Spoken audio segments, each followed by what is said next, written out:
Salve, rapa, da hora. Pessoal, antes de assistir o vídeo, deixe seu like, inscreva-se no canal, ative o sininho de notificação e divulgue o canal pra todo mundo, beleza? Pessoal, hoje eu vou gravar pra vocês um vídeo da minha bike, um bike check dela, mostrando algumas peças dela. Ela tá meio suja, mas tá suave, beleza?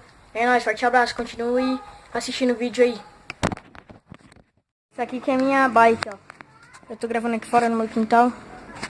Vou gravar algumas peças dela, começar pela frente. Aqui, ó, pneu balão da marca, cadê? Quem dá fome? Aqui, ó. Deixa eu colocar assim. Pneu aro da Aeroscape. Amortecedor Zoom. Freio é da Lagan, alguma coisa assim. Aqui, ó. Mesinha GTU. Guidão normal. Passador assim, ó. Que passa assim.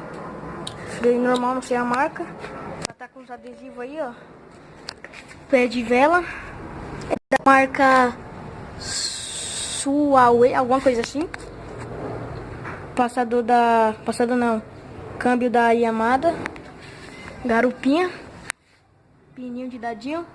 Atrás também é Aeroscape pneu balão. Aqui tá dando uma rapadinha de leve, né não? Ali tem um pezinho.